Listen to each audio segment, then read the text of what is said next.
Hello, happy Friday. I know some of you are going to really appreciate this day. It's the end of the work week as we know it, and I hope you all had a blessed week. And if not, hey, I hope you have a good rest over the next couple of days, because tomorrow will be the Sabbath and you can rest up. And well, I thank you again for viewing and for listening, those of you who are, because faith does come by hearing God's word.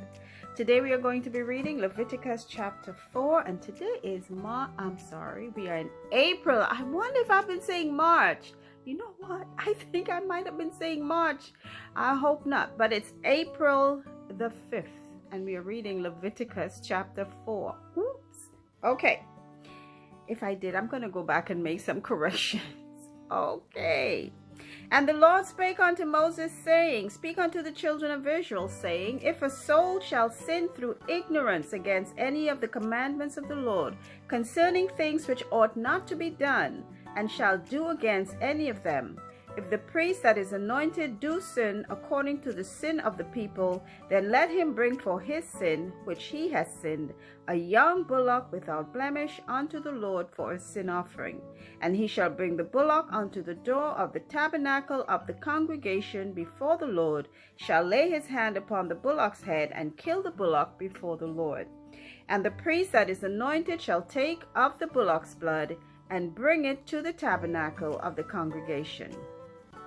First 5 verses, and this is instructions to Moses still about if anyone should sin, anyone, even a priest, if you sin without knowing, unknowingly, ignorantly, that means you didn't intend to sin, and they come to the knowledge that what they did was sinful, then they're supposed to bring an offering, of course, an animal without blemish. And I think it says the bullock, so I'm not sure if a bullock is a specific type of animal, if it's a cow or what type of animal it is, but it should be young without blemish.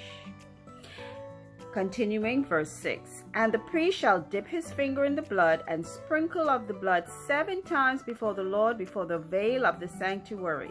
And the priest shall put some of the blood upon the horns of the altar of sweet incense before the Lord, which is in the tabernacle of the congregation, and shall pour all the blood of the bullock at the bottom of the altar of the burnt offering, which is at the door of the tabernacle of the congregation.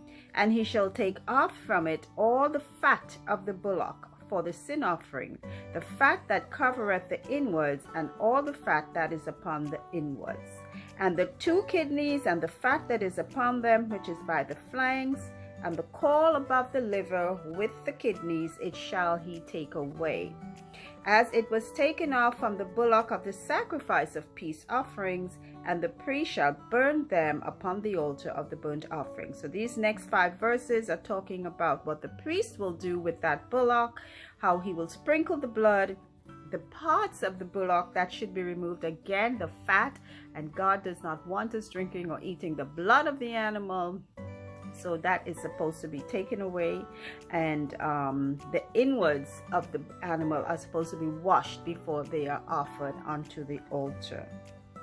It's very similar to the previous reading we did in chapter 3 as to the specifications for bringing an offering. Verse 11, And the skin of the bullock and all his flesh, with his head and with his legs and his inwards and his dung, even the whole bullock shall he carry forth without the camp unto a clean place, where the ashes are poured out, and burn him on the wood with fire, where the ashes are poured out, shall he be burnt. If the whole congregation of Israel sin through ignorance, and the thing be hid from the eyes of the assembly, and they have done somewhat against any of the commandments of the Lord, concerning things which should not be done, and are guilty, when the sin which they have sinned against it is known, then the congregation shall offer a young bullock for the sin, and bring him before the tabernacle of the congregation. And the elders of the congregation shall lay their hands upon the head of the bullock before the Lord, and the bullock shall be killed before the Lord. So again, if a group of people sin, if the whole congregation sinned, they did something that they did not know was wrong, but it came to their knowledge, they are supposed to carry out the same type of offering of the young bullock, and the priest should do the same procedures for offering it up to God. And they were supposed to take the bullock out of the camp, because this is a sin offering, and burn it outside of the camp. So this one was not going to be burnt on the altar. Verse 16, and the priest that is anointed shall bring of the bullock's blood to the tabernacle of the congregation, and the priest shall dip his finger in some of the blood and sprinkle it 7 times before the Lord, even before the veil. Now the veil is that veil, like a curtain, that big curtain that separates the sanctuary, the holy place and the most holy place. And he shall put some of the blood upon the horns of the altar, which is before the Lord, that is in the tabernacle of the congregation, and shall pour out all the blood at the bottom of the altar of the burnt offering, which is at the door of the tabernacle of the congregation. And he shall take all his fat from him and burn it upon the altar, and he shall do with the bullock as he did with the bullock for a sin offering. So shall he do with this, and the priest shall make an atonement for them, and it shall be forgiven. Again, the fat needs to be taken away, and the blood is used for sprinkling, not drinking. Okay, verse 21. And he shall carry forth the bullock without the camp, and burn him as he burned the first bullock. It is a sin offering for the congregation. When a ruler has sinned and done somewhat through ignorance against any of the commandments of the Lord his God, concerning things which shall not be done, and is guilty, or if his sin wherein he hath sinned come to his knowledge, he shall bring his offering, a kid of the goats, a male without blemish. He shall lay his hand upon the head of the goat and kill it in the place where they kill the burnt offering before the Lord. It is a sin offering. And the priest shall take of the blood of the sin offering with his finger, put it upon the horns of the altar of burnt offering, and shall pour out his blood at the bottom of the altar of burnt offering. So again, if a ruler sins, same procedure. He's supposed to bring a clean animal, a male, and clean meaning of what God created, clean and unclean. And it's supposed to be without blemish. Don't bring any kind of lame and sick animals or any kind of poor offering to bring to God. They would kill it and burn it, and the priest would sprinkle the blood, put some on the horns of the altar, and the fat is supposed to be burnt also on the altar. We don't take the fat and eat it. Okay, verse 26.